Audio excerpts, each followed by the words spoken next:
Tukwaniriza mu program ey'ensonga Lugonvu's Show.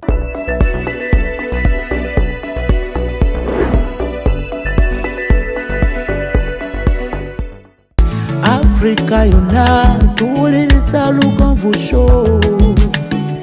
Genda ke Bulaya, Latin America ne Buwarabu. Chikolenga Lugonvu, wuliriza Lugonvu. Tonsubya Lugonvu, mwana wa mama, mwana wa tata. Mwana kwe Lugonvu, muwulire alina ensonga. Lugonvu shonge chikolenga Lugonvu, wuliriza Lugonvu yeka. Walabya Lugonvu, mwana wa mama, mwana wa tata. Lugonvu muwulire alina ensonga.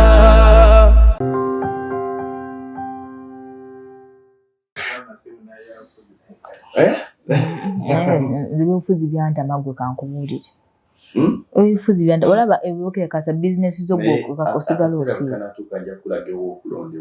Okulonda. Tulondera bwerere. Just njagala kyensinga okwaga njagala environment ngeri conducive sobola okukola akasente kange. Okitegeera naye gwe omanyi omusolo gwe banzijjako. Omanyi omusolo gwe kyeka omusolo basinga gujja ku nze. Omusolo gwe gwantuuse wano sijja bbalinga. Anti nsasula KCC trade license, license to operate a private health unit. Eyo gire $5,000. Nsasula empapula zange nsasula $4,000 buli mwaka. Nsasula license to operate an X-ray machine erina working permit ya buli mwaka $5,000. Nsasula NSSF w'abakozi ate nga ne ssente zo zino bagenda bazisalako. Ate URA ekulumba. URA enji $1 million nga 3 buli mwezi. Buli mwezi? Otya. URA na returns, okufilinga returns. Kati naye nadojingamu returns kuva mu COVID. Manyi millions ze banzigyeko 18. Lwaki? Ati nali kuva COVID twava mu COVID mbadde sifilinga returns. Nga buli mwezi oguyitamu bakuba penalty ya $1,000. Olw'obutafilinga returns. Banzigyeko $16,000. Okclearinga. Okudda mu makubo amatuufu. Ate mpulira endiwano. Gamba ate kati tutuli baddwaliro ne trade license bayaki. What are you trading? Nina mazola lwaki amalwaliro aga private gacharginga abalwadde. Okitegeera because if a rent $1 million $2,800 buli mwezi. Nge abakozi emisala batwa $1,500,000 yakankozesa yaka $1,400,000 buli mwezi. Yaka yaka yekka ebyuma bw'oteeka licenses kati sente zonna ogenda zijjawa. Naye tujja kukola tulina okukola.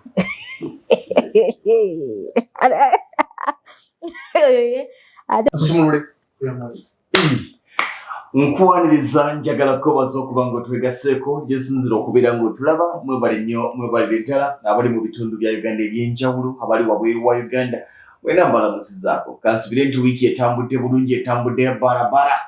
Omwezi twaguwuzise omwezi ogwokusatu kitegeeza nti kooti esooka ey'omwaka 2023 egeze.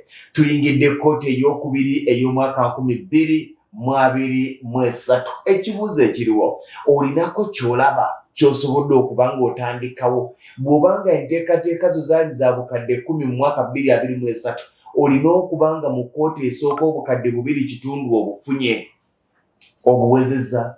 Bw'obanga wali oteekateeka kugula poloti ya bukadde 5 mu 2023 oba bukadde 4 kitegeeza nti mu kooti esooka Kristo obukadde 10 olina okuba ng'obulaba kwakiba. Buli koota n'ogitemaatema bwe kiba nga tekisobose manya nti okyaliko mabega naye osobola okudduka emisinde n'osobola okutambula n'obuwanguzi bwe weetaaga. Nze Ssentongo Frederick Lugonvu lunaku lwa mukaaga. Buli lwa mukaaga tubeera ne bannaku aba Owandege ya Imaging Center. Bano bali mu bukugu bwa kebera ndwadde ez'enjawulo nga beeyambisa ebyuma bikalimagezi. Dr. Aida Nasoro tubeera naye buli lwa mukaaga okwongera okutusomesa endwadde n'endwadde eri abantu bangi nga bawa obujulizi nga bagamba nti kale obulwadde yabusomesa dda nga sinnabulaba naye kakati nabadde ndyawo nga bukutte omwana wange, nabadde ndyawo nga bukutte bba wange, nabadde ndyawo nga bunkutte. N'olwekyo buli kyasomesa oyinza okuba nga tekikuliiko naye kiyinza okuba ku muntu wenkya. Kyenva nkusaba oseeyo omutima n'omwoyo ng'owuliriza. Yamaze dda okuba ng'atuuka obwedda neeregejja bino nga ngezaako okubala kaddeke. Leero atuuse kikeerezi naye kyadde akyamaze n'atuuka mu studios. Ngenda kukusabuza okubuze ku Munnayuganda atulaba n'oyo akuwuliriza.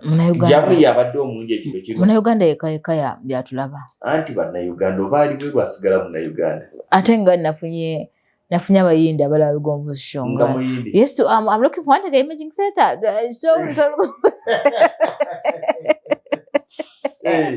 Olowooza ng'abayindi bayize ddi Oluganda naye bayomba ati nno tulina okukozesa mu Luzungu tuyitiriza Oluganda. Nengamba timwategedde katubeera mu Luganda ati Abayindi basinga amaanyi mpabana. Abaki abayindi? Abayimbi. Tulina omwana David Lutalo yakubya akayimba wakawulidde. Bakayita batya? Ngenda kuzimbira ennyumba nje bunye eminyolo. Tondakawulira kali mu Luganda naye ke kali. Mpayo limba l'Oluzungu olulikwala. Abayimba ez'Oluzungu nga beezunguwaza era baagwa. Ne tusigaza baagwa. Tusigale ku Luganda lwaffe. Ekyogamba tusigale nga tusomesa mu Luganda. Kati lino eryana lyeririko aliye misikini. Ayimba mu Luganda. Bato omuddi bayimba mu Luzungu. Ayimba mu Luganda. Mpayo omuyimbi w'Oluzungu aliko.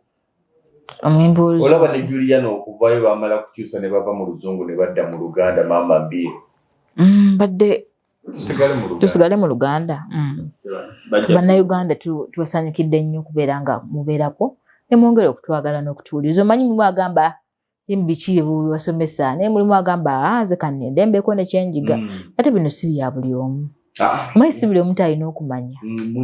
N'abalwadde bekulako mbagamba siri wa buli omu. Si buli omu talina okujja kuwandege oyo mulonde. Waliyo oyo ye nga Mukama yamutonda nga gw'olina okufa n'ekisu kye. Nga musawo ne bwakisomesako gw'oba otyo bw'oliba. Abasajja bagenda olaba. Abasajja bagenda olaba. Neweekwase ye bali kubanga. Mutaka si musanyufu. Abantu balina ebizibu Mr. Lugonvu. Era nze nkubiriza nnyo abantu okweyigiriza ekintu ky'okubeera nga you're grateful. Buli w'otuuka nga bwera weebaza. Nze ekyo nakyeteekamu era tolisanga nga nkomplaininga. Nowembeera nga nina akatono nnyo bwe kati ayina omwana omu fukamira weebaza oyo omwana si buli omu kyamulina. Okedde ku makya otudde wano olidde emmere yo ogenze mu ttooyo ogifulumizza kyamagero ojomayo ennaku 3 nga topaama olabe. Lutalo bulwadde ojomayo ennaku 3 nga tofuka. So abantu abeera mu bantu abalina ebizibu buli omu alina ekizibu kye. Naye just olina n'okwebaza ebizibu by'olina kubanga ogenda bifuna nabyo ng'obisobola. Okusomoozebwa tebiba bizibu. Okusomoozebwa oluusi tuyita ebizibu kasengejja. Omukyala azze n'angamba nze musabe ebizibu bisinga wange. Bba wange yawasa omukazi omulala, omukazi gwe yakwana, omukazi mukozi, omukazi alina ssente, omukazi yasoma. Zinakuma mu kyakusatu. Ekikubonyabonya butakola butaba na ssente genda onoonyesa. Nagamba obuzibu bwe nafunye. Omukazi abakazi abaafuuka kuddira omukazi ng'olinze musajja abasajja baakoye ebyampa njagala ezaabo abakazi mukole. Njagala okubiriza. Okimanyi nti kyangu nnyo okusugula ebisajja wano bingi. Gwe nga bw'oli awo. Apaakinga UBM wali kawundo. Yeekozesa. Ate n'ekirala abakazi. Nedda mama ngamba naye olinawo miliyoni nga 2 awo zimpe nina zikuwa enkya. Nti nkwatiddemu wano miliyoni 10. Ogwo omukwano temuba na budde bwa kuyomba. Nze njagala mbakyala bannange mbagamba bakyala tujjemu obunafu. Mbalaba bangi bakazi banno nga bawoza nnoonya musajja. Naye ate nammwe abaami mutwagala tetulina. Omwami ayagala beere nga gwe teweeyongerako every time obeera wansi. Njagala omukazi alina ssente. Nze njagala omukazi ng'alina obwongo obweyongera ku ssente. Omukazi kunsinga ssente. Abaami kye buzibu bwe mulina. Omusajja tayagala gwe omusingeko wadde second. Nina kukola nnyo Eva kuba waggulu. Ati kati okimanyi kati muli mu competition ate yaki wali oyitambula kameza kongobala naye ngaali wali abala. Nze ndi mukyala Mr. Lugombo, akasente k'omukazi osobola kategeera. Yes sebo era emboozi to yes baby I love you naye wakoze mmeka olwaleero secret ate ani yazikoze olabuddemu erinnya lyo toyogera nakwogera ate obwongo omanyi buli kintu kyokola kijjayo obwongo bwo n'endowooza yo n'amagezi go mubuulirako okole ki nze nga nsobola okujenega nti bebi leero nkikubye ewaffe tebikola ebyo omwezi guno omwezi nfunye buna nedda omusajja najja nakugamba wagamba buno omanya buli 10 tugenda kusoma kukisola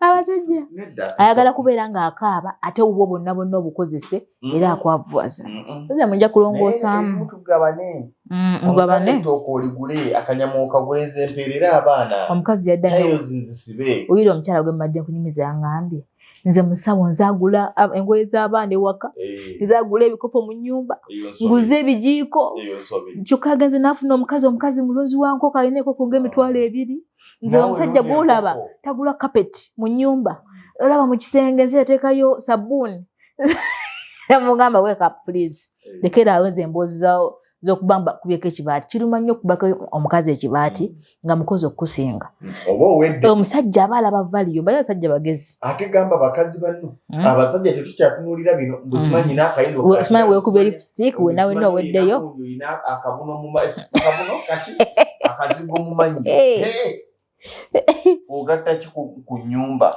bwongo omusajja gundi Sezaala ne Nazaala baagobye omukamwana talina kyayogera ku mutabani waabwe tewakiraga naye nga kituufu abakazi baagala nnyo okwefuula omutwe omunafu okugoberera omwami omukyala wali badde omukyala yenna ayagala okubeera ow'omutindo wali badde new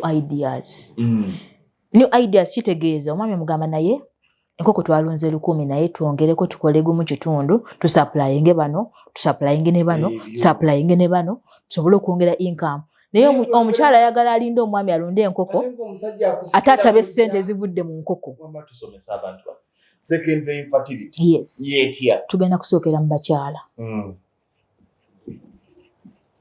Secondary infertility is failure.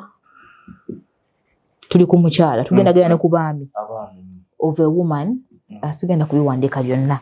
Failure of a woman? It means failure of a woman to conceive or carry a pregnancy to term. Kwe kulemererwa kw'omukyala okufuna oba okwettika olubuto nga bonaga yazaalako n'ataddamu kufuna lubuto oba n'aba ng'azifuna nga zivaamu si kyekyo omukyala alemereddwa okuddamu okufuna olubuto okuddamu yafunako omwana omu yafunako olubuto olumu ne luvaamu. Awo programu eno giweereza ni mukwano gwange yalina okubaako kubanga buno obulwadde butawaanya abakyala bangi nnyo ng'ali mu ddya 90% yenyinza okugamba. Mulimu neyazaala ku baana 2 n'anoonya ow'okusatu n'abula. Katukomewo kati nnyo tutandikirawo. Lwengo General Hardware abasangibwa e Katende Namutamala ku lw'e Masaka kilomita 3 zokka okuva mu tawuni y'e Katende ku Kidde Nakawuka ate nga balina enteekateeka ennungi kuba mufuna mpola oggulawo account n'osasula mpola ebintu byo ogenda okumaliriza ng'ebintu byo bifuna omulundi gumu. Osobola okubafuna ku ssimu 0700 636 oba 0760 585 228. Lwengo General Hardware ku lw'ebizimbisibwa eby'omulembe. Kyemukola kyamaanyi mwebale nnyo mwebalire ddala High Energy Electricals abakuwera bakafulu mu masannyalaze wabula nga gano ganjuba naga hydro atawe basinga okwegirisa layira abali wane nansana bano Nansana Business Center bali ku simu 07 83 755 52 2. Essimu eyo bw'ogikuba totumira tolamusa gamba nti bebamwe ba high energy electricals bakafulu mu maanyi ga hydro mu masanyalaze ga hydro n'ag'enjuba bajja kuga nti otuuse ebinaddirira gw'onoomanya. Mwebale nnyo, mwebalire ddala.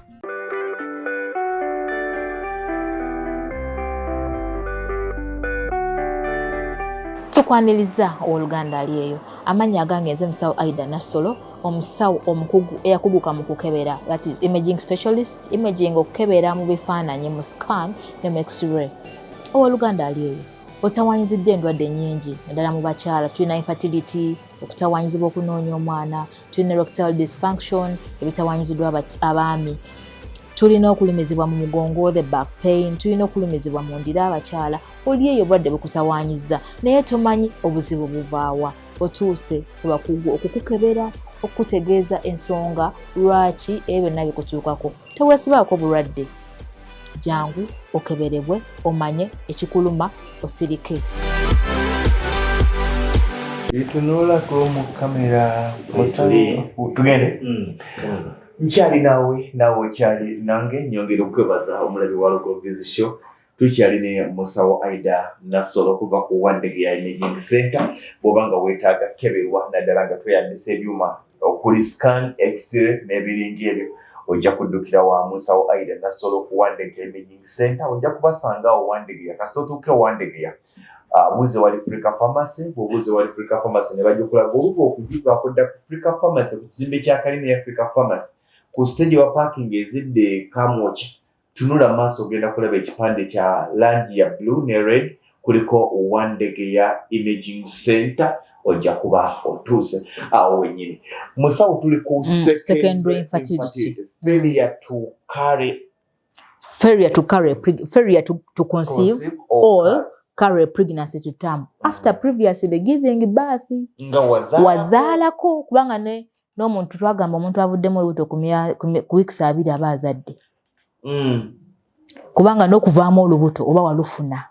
Yes. Mulimu agamba nafuna olubuto nga nina emyaka 2 kati nina 28 sidda nga mufuna. Naye nalufuna 2 nalugjamu. Mulimu agamba nazaala nga nina 28 naye kati nina emyaka 4 sidda nga mukuzzaako. Oh, that is secondary infertility. Mulimu agamba nafuna embuto nnya bwe zivaamu nemeddwa okufuna. Oba kitegeera nvuddemu embuto nnya naye kati bizza asinze nzijjeemu nga zivaamu naye kati nemeddwa okuddamu okufuna. Secondary infertility. Mulimu agamba nazaalako abaana 2 naye nzizeemu okufuna zino embuto zivaamu. Secondary infertility kyali badde ng'omuntu ogamba nti nakulabako n'omwana naye kati nga tozzaako. Oyinza obba zivaamu awo, you have failed. Teyali mugumba ne mumujjira. That is what is called secondary. Buzze after ngomaze ozaalako. Kyetugambe after previously. Oyinza obutakinenyeza patinowo. Nga kiri kuggwa omukyala. Ate kiri 90% bakyala. Secondary infertility mbasajja ntono. Ate abasajja balina primary infertility nga ye tazaala nga ne gwalina gwakuwanirako bamumusiba. Ate wakusiba. Waliwo eyankwira ngati mwami Lugongo. Nsaba ku namba ya Dr. Aida Nassolo. Tuli wano mu meeting njagala tukole DNA. Ene muganda Nassolo takola DNA. Sikola DNA. Naye ng'olutalo nduwulira ekyo ekikasi nakirabira naye ng'ayomala ali maama. Nengamba bano bagenda kwekuba. Ate nga ne DNA kati nze ngamba wajjiramu mukyala wo obwesige. Nogenda mu DNA amaka gaba gafudde dda. Because suspicion wajjira mu nti omwana alabika si wange. Kiba kitegeeza omukyala we yagendako wabbali. Omwami yenna bw'afuna ekyo kirowoozo nti omukyala yebako n'omusajja omulala afiirawo obwongo. Amaka gedda gaba gafudde dda. Era omwana oba akomyewo nga wuwo oba si wuwo, love can never be the same. DNA oba oyagala kwongera kunyweza kyewasazeewo edda. Ekitegeeza weesize DNA okusinga mukyala wo. Kubanga DNA esobola okuwa results enfu. Mu ebiri bye DNA ebitali certified nga sobola okuwa results enfu. Olaba okkiriza DNA ng'omwana wuwo, DNA egambye si wuwo. Iyo kitegeera. kati kitegeeza okkiririza mu DNA okusinga omukyala. Tuwaba maka, tuwaba bufumbo. Kaakati baba bakitegedde bulungi. Omukyala eyazaalako tugenda kwogera nti kiva ku kyokubanga wazaala abaana bo babiri. Ne mufumbo obwasooka n'ofuna n'omwami naye ng'alina abaana be 10 naye n'olemererwa mumuzaalira. Kiva ku ki? Kati tugenda kwogera tugenda bisengeka batya. Ngenda kuddamu bakubire reproductive system y'omukyala. Tubalaga omukyala afuna atya. Tuli ku secondary infertility leero. Kanonga okubye kasonda. Twagamba nabaana erina ebisenge, erina ne endometrium. Akabubi. This is the ovary. Watereka amagi. Tugenda gitwala mpola nti bagitegeere. Tetugenda tewali atugoba. Eno tulina fallopian tube. Nebe tunagikolera omwezi naye nga bagitegedde. Kiki ekikuviirako kubanga abakyala bajja nnyo nga beekwasa. Nze yansanga n'abaana bange 2 nange ne musanga na 3 nti tulina mwana ng'omukyala yafuna dde ebizibu ebimulemesezza okuddamu okuzaala. Ekigiyita endometrium. Tugiyita cervix. Eno ye vagina. Kati twagamba tubajjukizemu katono omukyala ofuna olubuto mwegatta having unprotected sex with your man consecutively. Omwami n'ateeka wano sperms.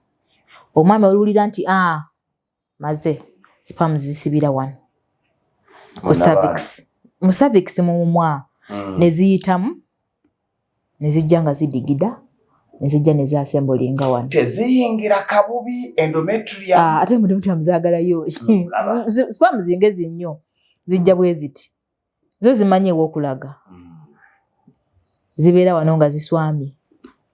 Kati we ziswamu wano ziba zirinze eggi ekkulu okuva eno okujja wano. Eggi olwesogga wano nga sperm ekola ki? Eyingira.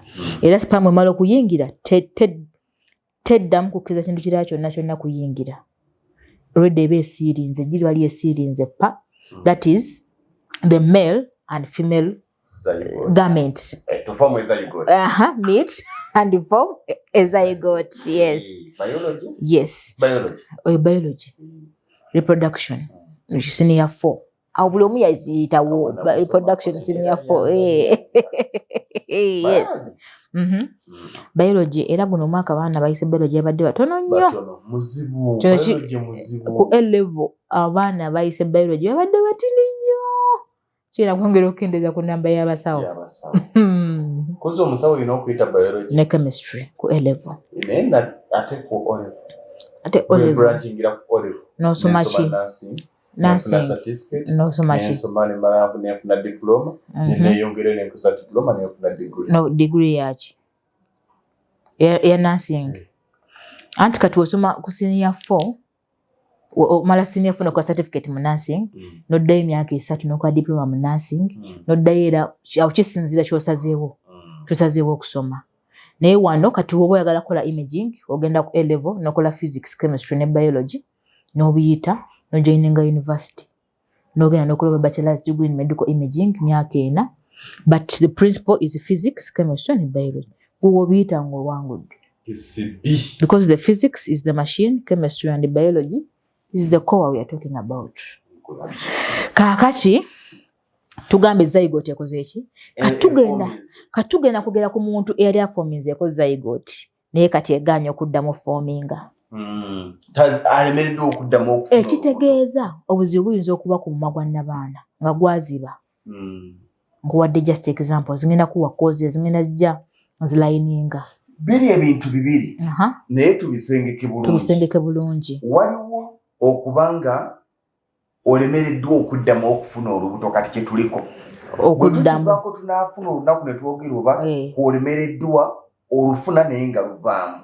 Twaboogerako abo causes of miscarriages. Twayogera ku abortions. Kiva mu failure to conceive or carry. Anti wano ngenda binyonyola byonna. Kubanga omuntu yafunako ko olubuto lwaki oba olufuna ne luvaamu ngenda byogerako. Kati tugenda kwogera cervical problems. Nondi kusenkenge tugenda bisomesaamu. Nti omumwa n'abaana guyinza obba gwaziba, narrowing of the cervix, cervical atresia. Omumwa ne guziba, omwami wafulumya enkwanso zonna zikomawo.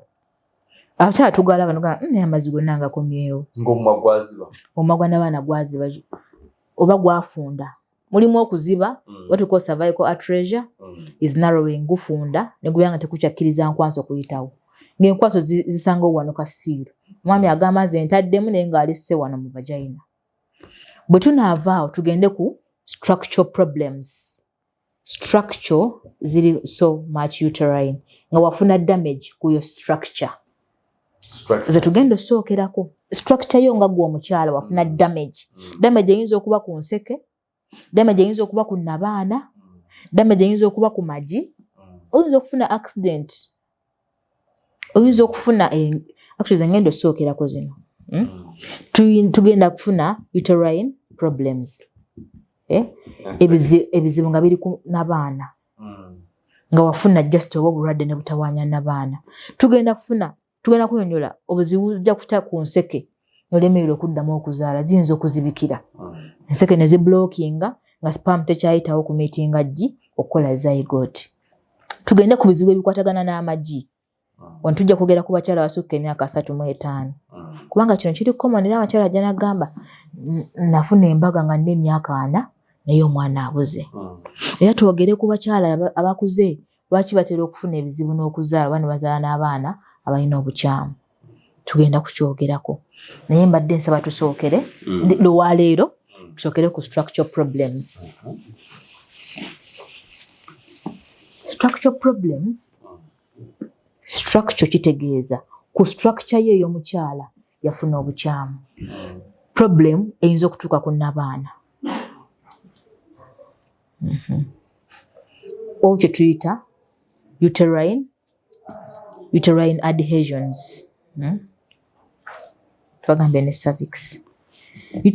Uterine adhesions. Malebba nnyonnyola. Adhesion kitegeeza ki? Mr. Lugomu abasoma ku Luzungu kyosimba onaanya. Nze sasula ku kyosimba onaanya. Nasomera kalisizo yumeeya. Uterine ye nabaana. Adhesions z'enkovu. Kakubire endometrium wano bulungi. Enkovu ezijja ne zifoominga mu nabaana. Kati enkovu zino kitegeeza wazaalayo omwana asooka. N'ojjamu olubuto olwokubiri n'olwejjiramu. Era abasinga bwe wababonya. Okitegeera? Kati bw'ojjamu olubuto ebisaayi ebisigalidde wano ne birwala what we call infections. Ebiseera tugiyita endometritis.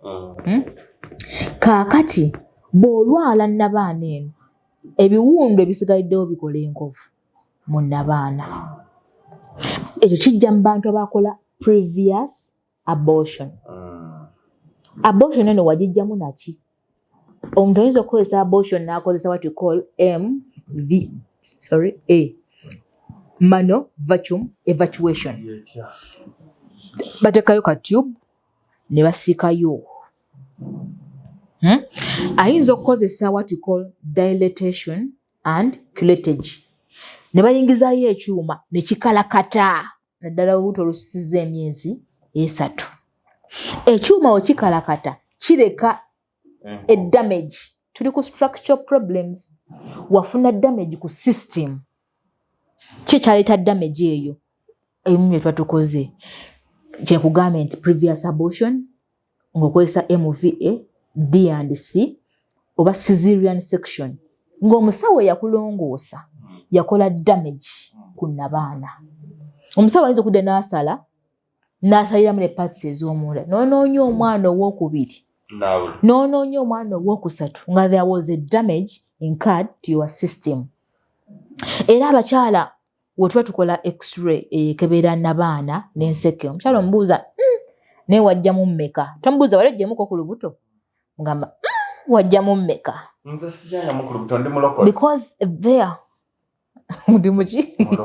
Ne musawo olaba sijjanga mwalimu gano sooka osirike. There are multiple adhesions noted inside the uterus. ng'olaba yonna kati adhesion zigenda kulemesa ate ofuna olubuto. The government ejji lisobola okuvaayo eno enkwaso ne zijja ne ziyitawo wano ne bijja wano enkovu ziba ziseerera omwana ayitawo buyisi. Katugenze you have failed to carry pregnancy to term after previously wafunayo omwana luli naye embuto eziddako zikulemye okukuza ziyitawo buyisi nti omwana bw'anaava eno kujjamu endometrium for implantation. Implantation kitegeeza okwekwata. Kati wano bwe yeekwata waliwo enkovu waseerera era omwezi gwagenda okuwera ng'ogenda mu piri nalwadde oyinza n'okuba afunye olubuto naye nga luyitawo buki tosaana tegeera nti nakoze eki nafunye. There is failure for implantation to occur. Era naawe oba mu bantu bali secondary because togenda kunyera muntu waki tofuna lubuto. Era nze sikyabuuza muntu mugole kiki olinda ki. Abantu baba n'ebiwundo oyinza okwabya omuntu omutima ali mu struggle anoonya mwana azifuna bwe zivaamu bwe mweyogerezaako. Okiraba kati tugamba structure kitegeeza Katonda yakutonda ng'ozaala wazaalayo abaana babiri naye nojja n'ofuna previous abortion nojjamu olubuto bubi. Era kyetwayogerako luli osobola n'ofuna kyuta septic abortion nojjamu olubuto n'ovunda munda okwandibadde ng'okuwona nesigala nga ziseerera munnabaana munda n'olemerera okuddamu okukalinga olubuto ku taamu kwe kubanga omwana atuuse 40 weeks. Yes, ekyo kimu. Ne tugenda cesarean section nti omusawo ono yakulongoosa omwana eyasooka yakulongoosa omwana owokubiri ayinza okukola damage. Nsonga kitulemera ku bantu okukebera because you will not know lwaki siddangamu kuzaala until ng'okoze eki ng'okebedde. Kati cesarean section tujja giremerako nnyo kubanga ebanga accident.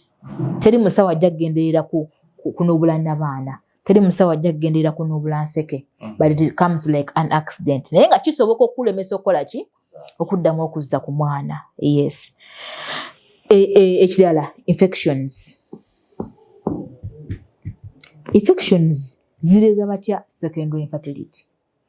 Omukyala ayinza okuba yazaalako abaana babiri naye makkati awo natandika okuba nga ajjanjaba infection ku infection. But remember we said microorganisms like chlamydia obuwuka obwo bujja ne buyingira wano we buyingira butandika okulya nga bukola ebiwundu. Twagamba bwe buyingira ne bugenda mu endometrium letawo endometritis buva mu endometrium ne bujja ne bugenda mu luseke ne bwetawo what we call salpingitis. Salpingitis is inflammation of the fallopian tube. Oluseke luno lunakola ebbwa lugenda kuŋŋaanya ebizzi ebizzi tuluyita hydrosalpinx mu lusawo. Hydro is fluid collection, salpinx ye tube. Kati amazzi gajja kwekuŋŋaanya wano amazzi wegana amala okubeera wano oluseke luzibe lukole bwe luti pa nolweno lukole bwe luti pa. Kati enseke zino zombi bbiri ng'enkwaso bwe zijja zitombera wano ne zidda nga n'eggi lino terikyakulosinga kujja kusesenkana ki enkwanso naye ng'obuzibu buvuddewa nazaala abaana babiri naye musawo infection ezentawaanya. Kakyanga nzaala omwana wange owookusatu siwonangako ki infection mbadde n'omwami ono mami namusanga alina abaana babiri nange mufumbo wange nazaalayo abaana babiri naye we nasinkana omwami ono ne ntwala nnyo infection. Mugenda okukebera enseke nga alina what we call bilateral tubal blockage. Eno tukola test gye tuyita hysterosalpingogram HSG. Ejja neekebera nti luno oluseke lwabaaki lulimu enkovu lulimu gwe tugamba wajjamu embuto. There are multiple peritubal wabweru w'oluseke waliyo enkovu. Ezo zaaleetebwa infection nti oluseke lwa right luyina enkovu. Enkovu zino zizimba bwe zizimba ne zoonoona enseke. Enkovu ziyinza okuzimba paka eno mu magi. Olaba nti nno structure problem structure yegenda ekyuka from the normal. Okufuna olubuto is a normal process tekirinaamu art.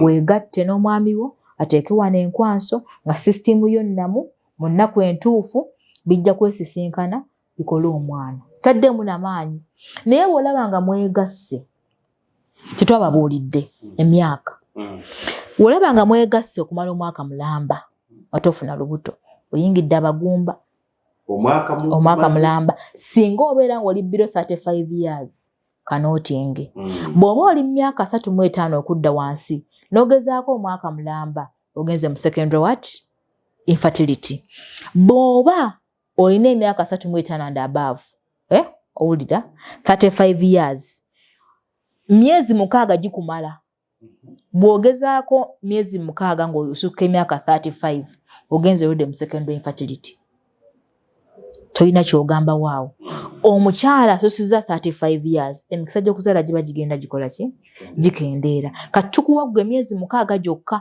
ono w'emyaka 25 27 aba akyali between the good maternal age aba akyali mu age ennungi ey'okuzaaliramu ye tumuwa omwaka mulamba abeere ng'akola ki okujjako singa guyitawo omukyala agamba ne twabeera n'omwami wange omwaka mulamba ne twazaalayo omwana omu ne tugenda mu mbaga naye kakyanga tuba mu mbaga tulemedde okuzza ku ki ku mwana tumazezza omwaka that is the secondary infertility gwe omukyala asukka 35 bw'ogezaako emyezi 6 nga tokwasa duka misinde do a check up olabe where exactly is a problem oyinza tewajjamu lubuto naye ng'omwana yafiira munda what twayita missed abortion omwana afiira munda ng'olina okunaazibwa munda ntanaazibwamu bulungi era still olina okola ki enkovu kati omuntu yenna ayinaku previous abortion you're at risk wajjamuko olubuto kubanga jjukira omuntu yajjamuko olubuto aba yali afunyeeko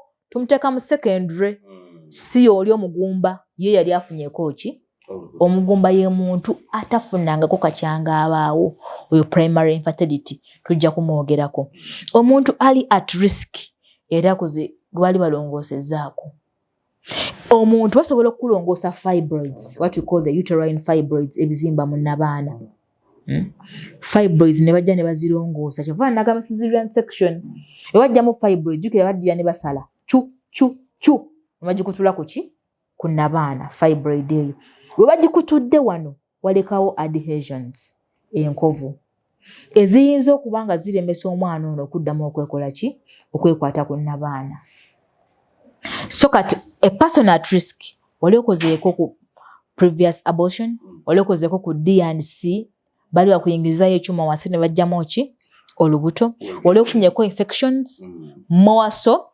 cervicitis and endometritis ez'endwadde tugenda zoogerako mu maaso awo nga zireeta pain mu ndira because pain yekulaga nti ofunye damage ku system yo kyetuzzeeko ekiraga structure problems nti pain eyo ekulaga nti waliyo ekikyamu munda ekireese obulumi obwo kigenda okulemesa okuzza ku mwana kati omuntu era afunyeeko infection yabeere mweraliikirivu nnyo kubanga infection zoonoona system y'abakyala nga bw'okiwulira ogenda okuddamu onoonya akaana nga tukakombako ate infections ne mu baami kati olwaleero njagadde tusentalinge ku structure what problems session yaffe eddako tugenda focusinga ku cervical problems omumwa gwa nnabaana guyinza kufuna bizibu ki ebisobola okukulemesa okukola ki twayogedde ku cervical narrowing incompetent cervix ng'omumwa gwa nnabaana gwanafuwa eyuma ebabeera bateekateekayo nabaana neegaziwa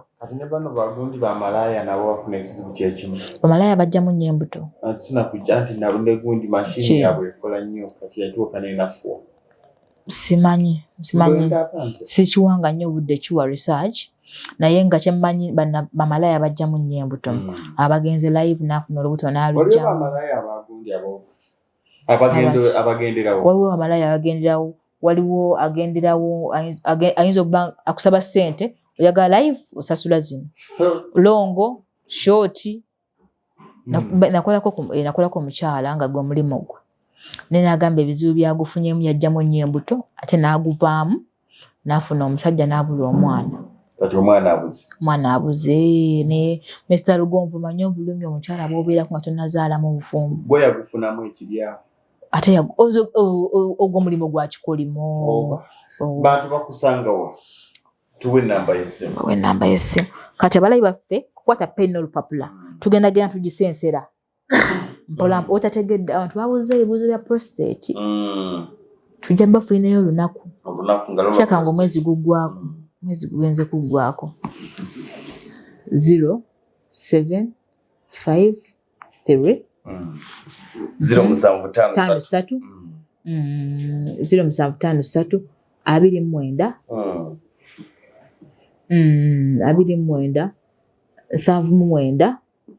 94 0753 29 79 94 oyo yawandege ya imaging center essaawa 12 eyo ya musawo Aida 0705 05 25 14 59 kati ne ya WhatsApp 0788 95 97 38 nayirowoza essanyu ly'omukyala kubanga omwami agamba tuzeko ka baby n'owakirawo nga ate n'owanika amagulu January paka December bannange nga tokwasa gatandika n'okuluma muno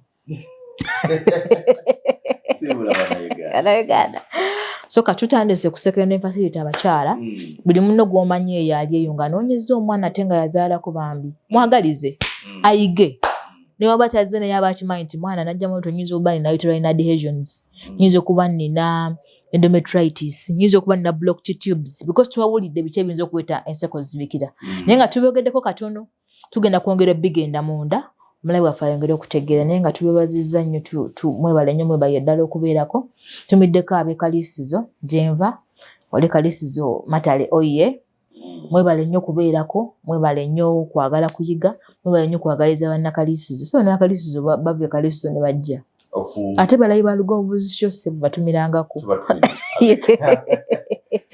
so kati ayetaaza okubuuza ekibuzo kyonna osobola okukubako ku namba y'essimu eno oyagadde booking appointment osobola okubako ku namba y'essimu eno tujja kwaniriza wali ewandegeya adde okwongera okumanya tugenda kwongera okubasomesa namwe mweyongere okubeerako mweyongere okutwagala Mukama batukuumire amen.